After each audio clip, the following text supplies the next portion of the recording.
porque es lo que escuchas. Esto es Rockero.net.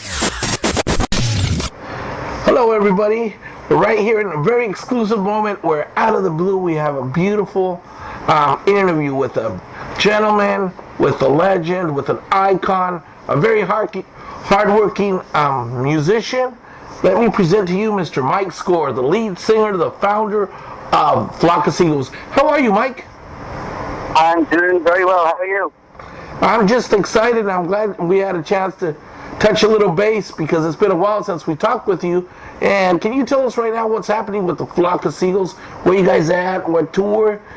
Yeah, well, we're on two tours right now. One is called the Lost 80s Live Tour, and we're doing about 8 or 10 shows on that. And then the other tour we're on is a tour called the Regeneration Tour with Howard Jones and Andy Bell and a few other 80s bands. And we're having a really great summer. I mean, we're busy. We're rushing around, going everywhere, playing, having a good time, and that's what being in a band is all about. Yeah, well, exactly. Last time I talked with you, I mean, you were very happy. Exactly, that's what you were saying. You feel like you're going camping everywhere.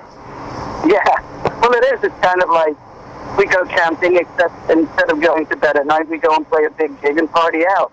And then we move on to the next campground or gig, and it's, you know, they have nice backstage where you can hang out and relax and hang out with the other bands and you talk about the past, the future, what you're doing, where you want to go, what you'd like to do. So it just becomes like a bunch of friends moving on to the next spot and the next spot. It's great fun. Everyone should do it. Well, and can you tell us about your solo album that you're about to release, Mike?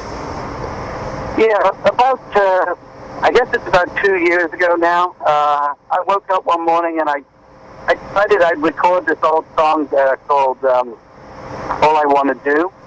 So we started recording that, and then I said, well, let's record a couple of others to go with it, and we'll put out an EP. So after a couple of months and getting started on about 12 or 15 songs, I said, well, let's make an LP, let's make a full-on CD, you know. So we just kept working and working, and sometimes I was thinking this should be a Flock album, and then other times I'm thinking, well, you know, I'm doing most of the playing on this, I'm doing all the writing.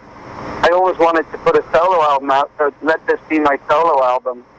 And it's turned out, to me, I think it's turned out great. I'm really happy with it. The first single is already out, and it's getting a lot of good reaction. Second single will go out maybe late October, and hopefully the album in November. The only thing that's holding the album up right now is the artwork, because I'm on tour, and I'm doing the artwork, so the artwork is not complete yet. But I think for me, it's as good as anything I ever did with a Flock of Seagulls. It's a little different, it's a little more contemporary, but it's definitely got like an 80s core sound to it. Wow, that sounds very interesting, and I'm glad you're doing something like that because that's sure going to make you evolve as a musician and at the same time be more satisfied with what you're doing. Another question, yeah, Mike. Tell me, I'm sorry. Go ahead. I was just going to say, when you play with a band, everybody has input.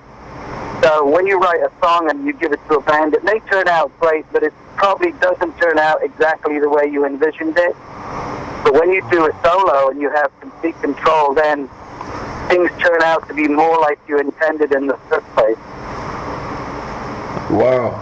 Yes, I can relate to that.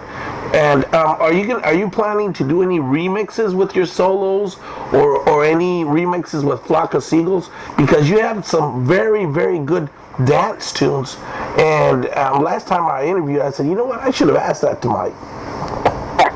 Well, there's always people wanting to remix old Seagull stuff. I do have a couple of remixes coming along. A very good remixer called Bill Hamill, who works with Madonna and stuff like that. He's doing some remixes. And of course, you know, we need to do them and then listen to them and decide whether they should go out or not.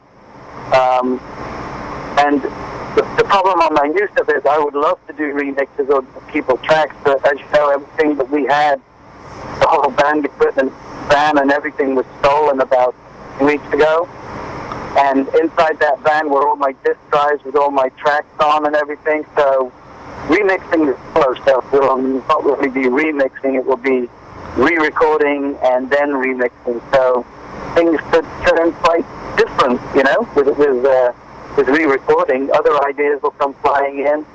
Of course, it's depressing when stuff gets stolen, but it also opens another door for you to rethink what you did and go in a different direction. Wow. Wow, that sounds very interesting.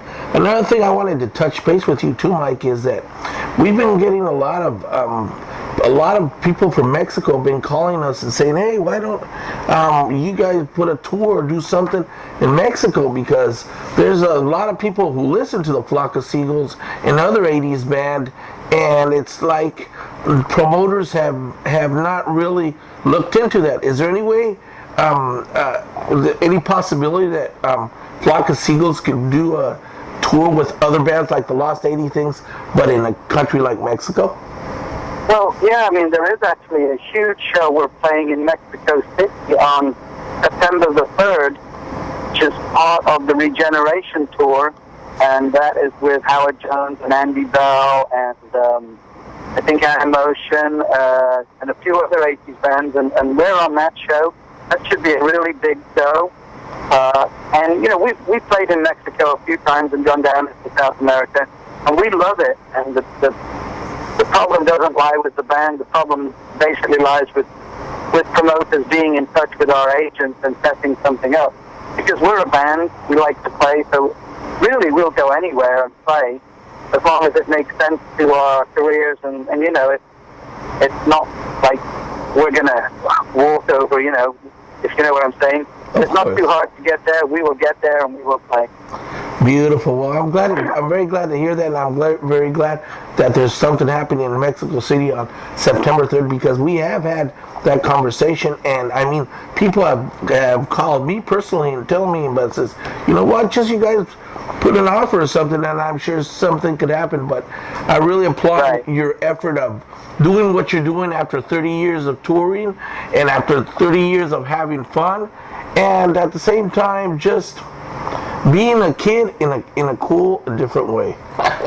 It is. It's like, we're older now, but we're still kids inside, and we still like playing in a band. It's probably the best thing that ever happened to me in my life was to start up a band and start playing, because you do it for fun, and if it's not fun, 30 years later you would stop doing it. And to us, it's as much fun as anything. What could be better than being out to Mexico City, say, and playing a show, have people like you and be in the crowd and watch them enjoy it? And that makes you enjoy it yourself, Well, God bless your soul, Mike. I really appreciate you giving us a little time, and please always have us in mind, because we always like to know what the Flock of Seagulls are doing, what you're doing. And is there any other thing that we should tell people about what's happening right now with you guys? Well, the thing is, we are on tour, so come and see us. Like I say, the solo album will be coming out. We're a busy band, so there's lots of talk and stuff like that. We just want to keep it interesting for us and keep it interesting for anyone that's interested in us. And I would say to everybody, Facebook me on my site. I think there's a Seagulls Facebook site. Talk to us. Tell us what you want. Tell us where you want us to go, and then we can take our agents. People down in Peru or in Mexico or whatever are interested in us. So why don't you call a promoter down there and let's go and have some fun down there? Beautiful, beautiful. I love those words, because that's a great possibility, and anything can happen in this technological world right now. Well, anyway, yeah. But I just want to thank you again, Mike, for being such a kind gentleman, and again, we love sharing everything you do, and anything you have, please have us in mind, because here at the 702news.com and Rockero.net, we're always ready to spread the word out, especially if it's music, and especially if it's 80s with icons like yourself. Right. Thanks a lot. Well, thank you very much. May God bless you, and no te aplatanes. Thanks a lot. Talk to you soon. All right.